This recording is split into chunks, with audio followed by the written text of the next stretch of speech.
नमस्कार। आज हम जिनकी कहानी के पन्नों को पलट रहे हैं, उन्हें लोग शहंशाह कहते हैं। अमिताभ बच्चन। जी हाँ, हमारे पास जो जानकारी है, वो सिर्फ उनकी कामयाबी नहीं दिखाती, बल्कि उनके सफर के उतार चढ़ाव, संघर्ष और फिर उठ खड़े होने की एक गजब की दास्तान है। बिल्कुल, एक असाधारण कहानी है ये। तो आज हमारा मकसद सिर्फ वो शोहरत देखना नहीं है, बल्कि उस लचीलेपन को, उस जिद को समझना है जिसने उन्हें वो बनाया जो वो आज हैं। सही। ये सिर्फ एक फिल्मी कहानी नहीं है, ये कहानी है रिजेक्शन से जूझने की, दिवालियापन के अंधेरे से निकलने की और यहाँ तक कि मौत के मुंह से जिंदगी छीन लाने की। सोचिए जरा। हाँ, सोचिए, जिस आवाज को कभी ऑल इंडिया रेडियो ने ये कहकर मना कर दिया था कि ये बहुत भारी है, अनफिट है, वही आवाज बाद में करोड़ों दिलों की धड़कन बन गई। कैसे? तो चलिए इस सफर की परतों को जरा खोलते हैं हमारे सूत्रों के आधार पर। चलिए। कहानी शुरू होती है 1942 में, इलाहाबाद से, जो अब प्रयागराज है। पिता डॉक्टर हरिवंश राय बच्चन, हिंदी साहित्य के मतलब शिखर पुरुष। हाँ, बहुत बड़े कवि। शब्दों के जादूगर। घर में कविता थी, साहित्य था, लेकिन जैसा सूत्रों में जिक्र है, वैसा कोई फिल्मी माहौल या बहुत दौलत वो चीज नहीं थी। हाँ, माहौल एकेडमिक ज्यादा था, ऐसा सुनने में आता है। बिल्कुल। फिर भी युवा अमिताभ के मन में एक्टिंग की इच्छा जगी। पर मुंबई की राह आसान कहाँ थी? यहीं से असल में उनके संघर्ष का पहला चैप्टर शुरू होता है। और ये जानना बड़ा दिलचस्प है कि शुरुआत नाकामियों से भरी थी। हाँ, जैसे आपने बताया, ऑल इंडिया रेडियो ने आवाज रिजेक्ट कर दी। लेकिन वो अकेला रिजेक्शन नहीं था। कई शुरुआती सालों में, जैसा कुछ पुराने इंटरव्यूज और लेख बताते हैं, उन्हें कोई 1 दर्जन से ज्यादा फिल्म मेकर्स ने लौटा दिया। अच्छा, दर्जन भर से ज्यादा? हाँ, वजह भी अलग अलग। कोई कहता आप बहुत लंबे हैं, कोई कहता चेहरा गंभीर है, हीरो जैसा नहीं, किसी को लगता कि वो पारंपरिक हीरो के खांचे में फिट नहीं होते। तो ये लगातार जो अस्वीकृति मिल रही थी, ये किसी का भी हौसला तोड़ सकती थी। यकीनन। और ये सिर्फ बातें नहीं थीं, ये असलियत थी जो उन्हें झेलनी पड़ी। कई रातों मरीन ड्राइव की बेंच पर सोने का जिक्र भी सुनने में आता है। हाँ, ये भी सुना है। लेकिन कमाल की बात है उनका टिके रहना। फिर 1969 में ख्वाजा अहमद अब्बास की सात हिंदुस्तानी में उन्हें एक रोल मिला, 7 मुख्य किरदारों में से एक। जी। फिल्म चली नहीं, मतलब कमर्शियली कामयाब नहीं हुई, पर शायद कैमरे के सामने आने का वो पहला मौका था। हाँ, और वहीं से वो नजर में आए। कहते हैं ना, हीरे की परख जौहरी को होती है। सही। तो कुछ सूत्रों के मुताबिक निर्देशक ऋषिकेश मुखर्जी ने उनमें वो बात देखी जो शायद दूसरे नहीं देख पाए थे। एक खामोश इंटेंसिटी, आंखों में एक अनकही कहानी। अच्छा। तो उन्होंने अमिताभ को 1971 की अपनी फिल्म आनंद में कास्ट किया। राजेश खन्ना उस फिल्म के मेन स्टार थे, जाहिर। हाँ, वो तो सुपरस्टार थे उस वक्त। बिल्कुल। लेकिन डॉक्टर भास्कर बनर्जी के छोटे से संजीदा रोल में भी अमिताभ अपनी छाप छोड़ने में कामयाब रहे। उन्हें बेस्ट सपोर्टिंग एक्टर का फिल्म फेयर अवार्ड भी मिला। हाँ, पहला अवार्ड। जी। ये वो पहली पहचान थी जिसने इंडस्ट्री का ध्यान उनकी तरफ मतलब सही मायने में खींचा। और फिर आया 70 का दशक, वो दशक जिसने इंडियन सिनेमा का पूरा नक्शा ही बदल दिया शायद। हाँ, एक तरह से। और अमिताभ बच्चन को एक सुपरस्टार से कहीं ज्यादा एक फिनोमिनन बना दिया। 1973 में प्रकाश मेहरा की जंजीर आई। जी। इस फिल्म ने रातों रात सब कुछ बदल दिया। लेकिन सवाल ये है कि ऐसा क्या खास था इस फिल्म में या उस किरदार इंस्पेक्टर विजय में कि वो इतना ज्यादा लोगों से जुड़ गया? एक्शन हीरो तो पहले भी थे। ये बहुत जरूरी सवाल है। देखिए, जंजीर सिर्फ एक एक्शन फिल्म नहीं थी, वो उस समय के भारत के मिजाज का आईना थी एक तरह से। अच्छा, कैसे? 70 का दशक देश में बड़ी सामाजिक राजनीतिक उथल-पुथल का दौर था। एक मोहभंग था, सिस्टम के खिलाफ गुस्सा था, बेरोजगारी, भ्रष्टाचार से हताशा थी। हाँ, ये तो था। ऐसे में इंस्पेक्टर विजय खन्ना का किरदार, जो कानून के दायरे में है पर फिर भी सिस्टम से लड़ता है, जो अंदर ही अंदर सुलग रहा है, वो आम आदमी की दबी हुई आवाज बन गया। वो लंबा, खामोश, लेकिन आंखों में गुस्सा लिए हीरो लोगों को अपना हीरो लगा। वो पर्दे पर वो कर रहा था जो शायद आम आदमी असल जिंदगी में करना चाहता था पर कर नहीं पाता था। हाँ, ये एंग्री यंग मैन वाली छवि, ये सिर्फ एक टैगलाइन नहीं थी, ये तो पहचान बन गई। बिल्कुल। फिर तो जैसे लाइन लग गई, दीवार का विजय वर्मा जो स्मगलर बनता है क्योंकि इस सिस्टम ने उसे इंसाफ नहीं दिया। हाँ। शोले का जय कम बोलने वाला लेकिन दोस्ती के लिए जान देने वाला। त्रिशूल का विजय जो अपने नाजायज होने का बदला लेता है, डॉन, काला पत्थर। हाँ, एक के बाद एक। इन फिल्मों ने उन्हें सिर्फ बॉक्स ऑफिस का शहंशाह नहीं बनाया, बल्कि वो एक सामाजिक चेतना का प्रतीक भी बन गए। वो सूट बूट में भी दिखते थे, पर लड़ाई लड़ रहे थे मजदूरों की, गरीबों की, नाइंसाफी के शिकार लोगों की। बिल्कुल, और ये समझना जरूरी है कि उनकी सफलता सिर्फ एक्शन तक सीमित नहीं थी। ऐसा नहीं था। नहीं, हाँ, उन्होंने कभी कभी जैसी रोमांटिक फिल्में भी की, चुपके चुपके, और अमर अकबर एंथनी जैसी कॉमेडी भी की। हाँ, वो भी जबरदस्त चली। तो ये उनकी वर्सैटिलिटी थी। लेकिन जो छवि सबसे ज्यादा हावी रही वो एंग्री यंग मैन की ही थी, और इसमें सलीम जावेद की लेखनी, हाँ, उनका बड़ा हाथ था। और प्रकाश मेहरा, यश चोपड़ा, मनमोहन देसाई जैसे डायरेक्टर्स ने इस इमेज को गढ़ने में बहुत भूमिका निभाई। वो उस पीढ़ी की आकांक्षाओं और गुस्से का आईना बन गए थे। लेकिन फिर जैसा अक्सर होता है, कामयाबी के शिखर पर जिंदगी ने एक और बड़ा इम्तिहान लिया। साल 1982 बेंगलोर में कूली फिल्म की शूटिंग। हाँ, वो भयानक हादसा। एक एक्शन सीन था, सहकलाकार पुनीत इस्सर के साथ फाइट सीन फिल्माते हुए एक गलत टाइमिंग हुई और एक मेज का कोना उनके पेट में बहुत बुरी तरह लग गया। शुरुआत में शायद चोट मामूली लगी या समझ नहीं आई, लेकिन असल में वो जानलेवा थी। हाँ, वो हादसा बिल्कुल मामूली नहीं था। सूत्रों के अनुसार उनकी स्प्लीन मतलब प्लीहा फट गई थी। अंदरूनी ब्लीडिंग बहुत ज्यादा हो गई थी। उन्हें फौरन बेंगलोर के अस्पताल ले जाया गया, फिर मुंबई के ब्रीच कैंडी अस्पताल में भर्ती कराया गया। हालत बहुत बहुत नाजुक थी। डॉक्टरों ने लगभग जवाब दे दिया था। हाँ, मैंने भी पढ़ा कि उन्हें कुछ समय के लिए क्लिनिकली डेड भी घोषित कर दिया गया था।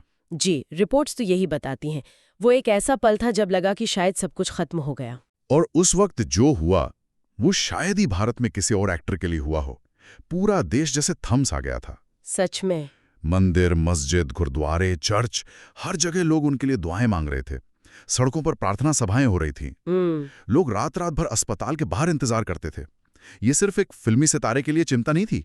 ऐसा लग रहा था जैसे अपने परिवार का कोई सदस्य बीमार है। हाँ, वो अपनापन था। और फिर जब कई हफ्तों के संघर्ष के बाद वो मौत के मुंह से वापस लौटे, तो उसे किसी चमत्कार से कम नहीं माना गया। बिल्कुल। उस दिन उन्होंने सिर्फ अपनी जिंदगी नहीं जीती, उन्होंने इस देश का दिल हमेशा के लिए जीत लिया। सही कहा। वो घटना एक राष्ट्रीय घटना बन गई थी। इसने अमिताभ बच्चन को एक अभिनेता से कहीं ज्यादा बड़ा बना दिया। हाँ। इसके बाद का दौर थोड़ा मिला जुला सा रहा। उन्होंने अपने दोस्त राजीव गांधी के कहने पर पॉलिटिक्स में एंट्री ली, इलाहाबाद से चुनाव लड़ा और रिकॉर्ड वोटों से जीते थे। हाँ। लेकिन राजनीति का अनुभव उनके लिए बहुत कड़वा रहा। बोफोर्स घोटाले में बेवजह उनका नाम घसीटा गया, हालांकि बाद में वो बेदाग साबित हुए। उन्हें जल्द ही एहसास हो गया कि ये दुनिया उनके लिए नहीं है, और उन्होंने सिर्फ 3 साल में ही सांसद पद से इस्तीफा दे दिया। ये भी एक मुश्किल दौर रहा होगा। हाँ, काफी निराशा हुई उन्हें इससे, ऐसा कहा जाता है। और मुश्किलें यहीं खत्म नहीं हुई। 90 का दशक आते आते उनकी फिल्में पहले जैसा वो जादू नहीं चला पा रही थी। हाँ, थोड़ा ढलान पर था करियर। और फिर आया वो दौर जो शायद उनके करियर का सबसे अंधकार में चैप्टर माना जाता है। उनकी company ABCL, Amitabh Bachchan corporation limited का डूबना। ओह हाँ, ABCL। ये कंपनी बड़े अरमानों से शुरू की थी, फिल्में बनाना, इवेंट मैनेजमेंट, जैसे 1996 का मिस वर्ल्ड पेजेंट बेंगलोर में करवाया था। हाँ, काफी बड़ा इवेंट था वो। टैलेंट मैनेजमेंट, सपना बहुत बड़ा था, लेकिन शायद फाइनेंशियल मैनेजमेंट ठीक नहीं रहा। हाँ, वो बुरी तरह विफल रहा। ABCL का पतन बहुत बड़ा झटका था। कंपनी पर करोड़ों का कर्ज चढ़ गया। करोड़ों का? जी हाँ, लेनदार दरवाजे पर आ गए, कोर्ट केस शुरू हो गए।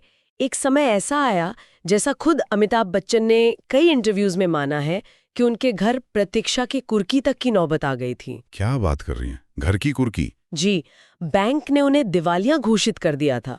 सोचिए, वो इंसान जो कभी इंडस्ट्री पर राज करता था, उसके पास फिल्में नहीं थीं, पैसा नहीं था, काम नहीं था, और सिर पर करोड़ों का कर्ज। ये तो सोचकर भी डर लगता है, इतनी ऊंचाइयों से गिरना। बिल्कुल, ये उनके लिए व्यक्तिगत और पेशेवर दोनों तरह से बेहद अपमानजनक और तोड़ने वाला दौर था। सूत्र तो यही बताते हैं। किसी के लिए भी ऐसी हालत से उभरना लगभग नामुमकिन लगता है।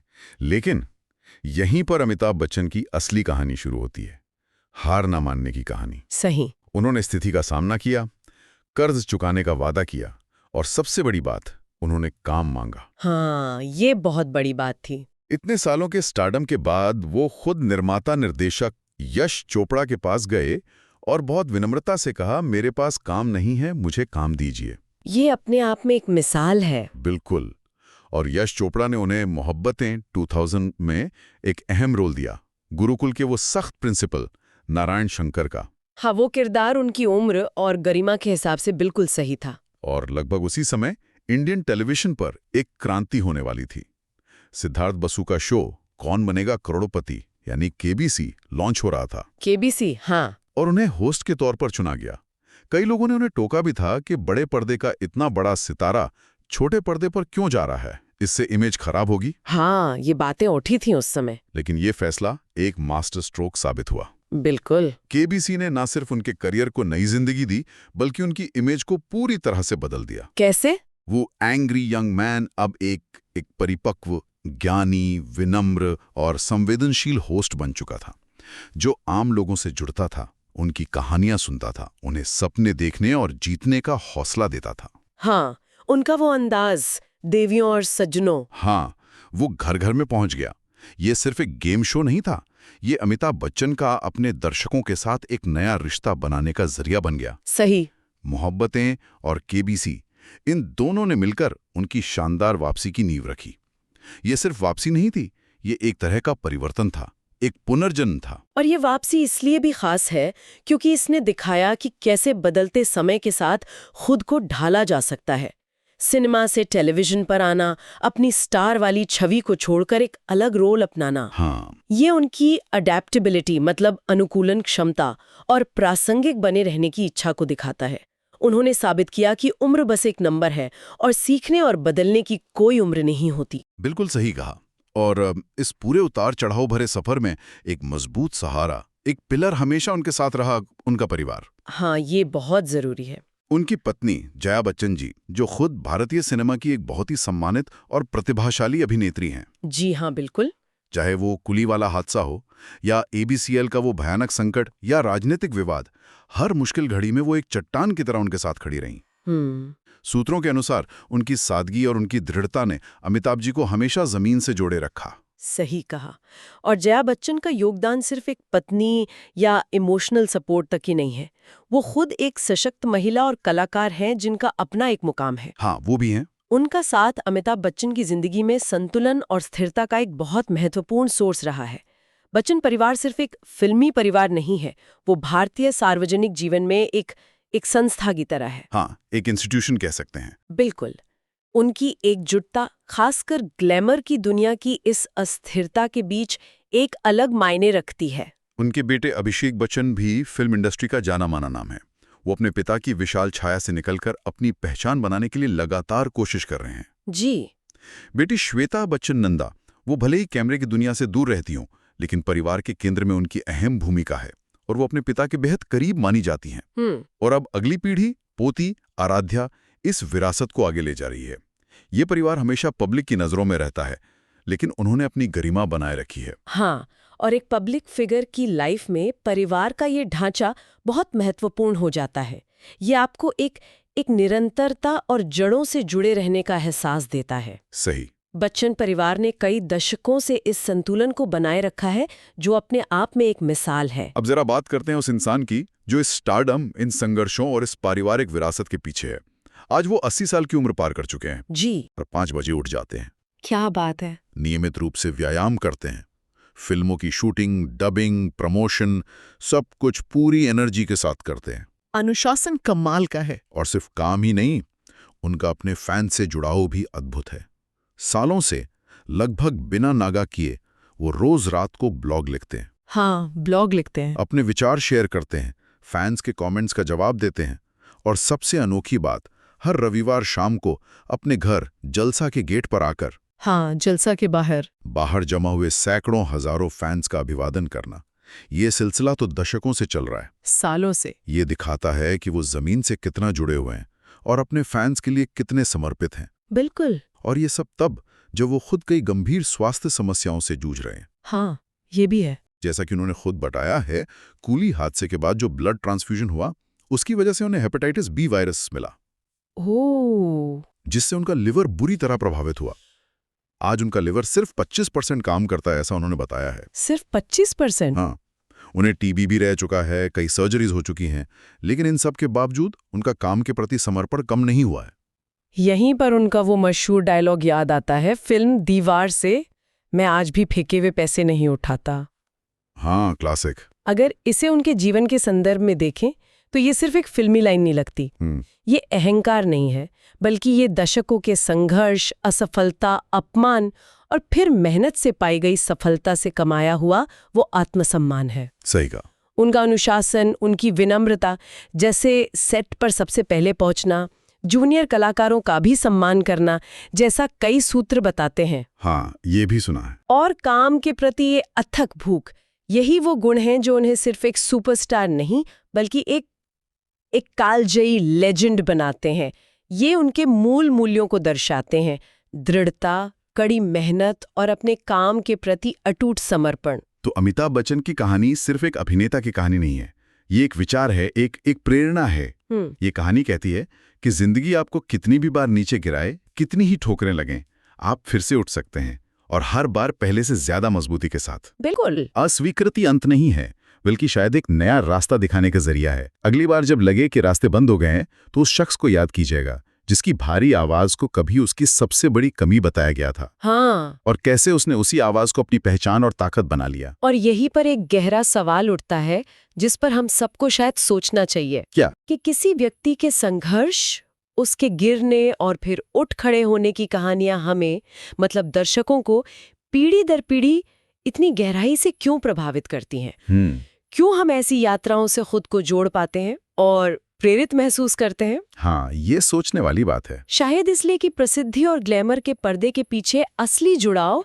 उस मानवीय जज्बे से होता है, उस लचीलेपन से, उस कभी हार ना मानने वाले हौसले से। ये वो गुण है जो यूनिवर्सल है, जो हमें एक इंसान के तौर पर जोड़ते हैं।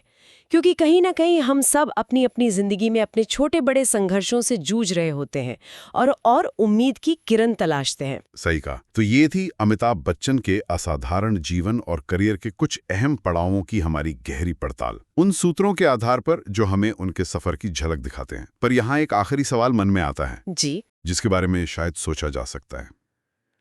क्या किसी कलाकार की असली विरासत उसके सुपरहिट फिल्में होती हैं, या उसके जीते हुए अवार्ड्स होते हैं, या फिर वक्त के थपेड़ों को सहकर, बार बार गिरकर उठने और हर बदलते दौर के साथ खुद को फिर से गढ़ लेने की उसकी वो अटूट क्षमता होती?